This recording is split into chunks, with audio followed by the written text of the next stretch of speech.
Ah, yes, the long walk, the long walk. Now, look, I do have some other reviews to do, but I had to push everything to the side because of this movie, though, man. Man, I had to. I really enjoyed this one. I really enjoyed this, man. I love the hell out of this movie until the end. And I'm not saying the end is bad. It's just damn it. I'll get into it. So, anyways, the story is about this annual contest called The Long Walk, where one teenage boy in each state is drafted to participate. All right. And the whole thing is run by Luke Skywalker himself, man. Yes, that's right. Mark Hamill has finally joined the dark side, at least in this movie. But anyways, though, so there's some rules, though, okay? So the first rule of Fight Club is, all right, anyways. Some people get that joke. Anyways, though, they have to keep this is the first rule. Anyways, though, they have to keep keep their speed of walking up to 3 miles per hour. They are given wristwatches to keep track of that. If they go below the speed, they are given 3 chances to get back to that speed, all right? After 3 warnings, it is Soya, the sound of your ass, because they shoot you, dude, right there on the spot. And just keep moving, dude. And last one walking wins any prize of their choosing, though. I'm talking about anything. You could choose anything, dude. It's crazy. I mean, like, whatever your heart's desire. Seriously, though. It doesn't have to be money. It could be anything. So you can use your imagination on that one, what they chose. But anyways, though, so also they're giving rations out for water and whatnot, but they have to bring their own food and whatnot. But this is the thing. There are no breaks. You have to walk. No matter what you do, you have to walk. And anyways, so this one plays out like a drama with some horror elements for sure, because they pull no punches when someone gets killed, dude. I mean, dude, you could have a broken ankle, and they wouldn't give a fuck, dude. I mean, after 3 chances, it's your ass, Mr. Postman. And they show the violence. They don't pull away from it, dude. I'll give you a good example, okay? And this doesn't spoil anything at all, though, but I'm just saying. So a dude messed his leg up, right?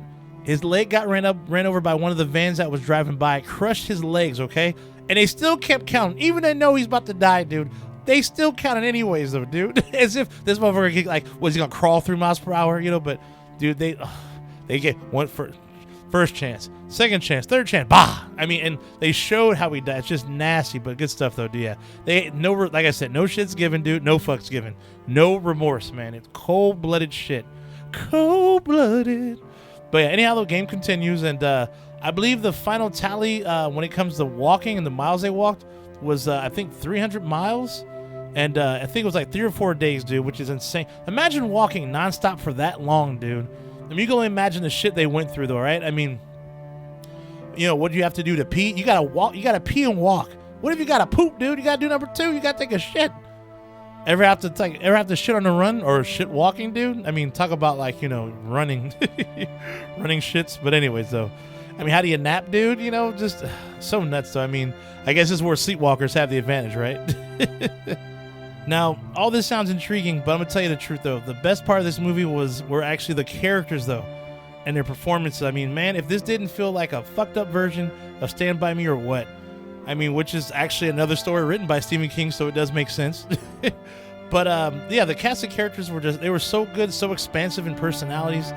I mean, they were teenagers acting like teenagers, and they felt like teenagers, actually. I mean, the stories they all had, the bonds that that many of them made, though they were all fighting to win, and it was going to be one winner. I mean, many of them grew close and gained, good friendships or at least, grew to respect one another and even shared rations of food and drink and whatnot, helped one another keep pace and not die.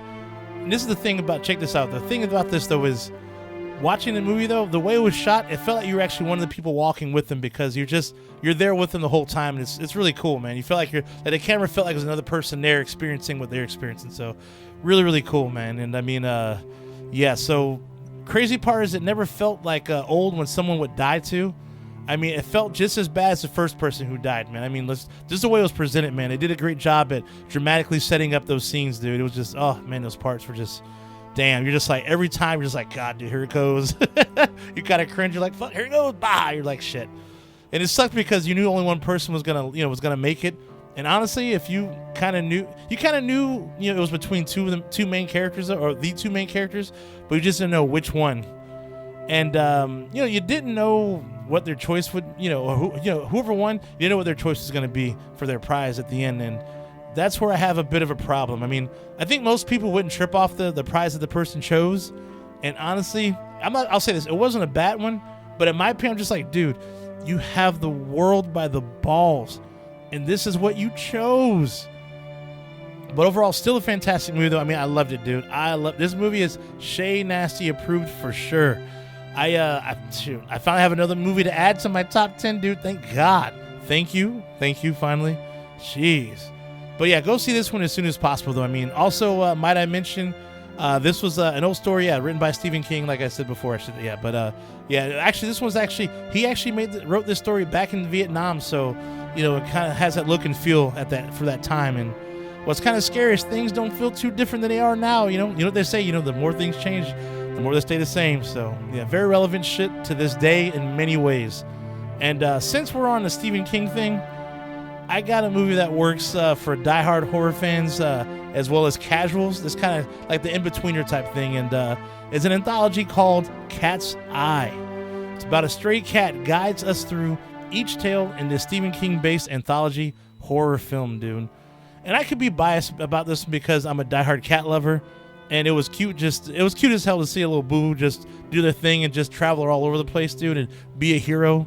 Go General, you go, man. But anyways, though, plus it had Drew Barrymore in it, dude, and I had a huge crush on her when I was a kid back in the day, so you got that. But yeah, the stories are really good, dude, and kind of has Twilight Zone vibes as well, which is in a good way, I mean. So yeah. Also, the James Wood story was one of my favorites, dude. Oh man, cigarettes, goddamn. But yeah, anyhow, though, that's all for today. Stay nasty, my friends, and I will see you at the next one. Chez Nasty out. I'll see you soon.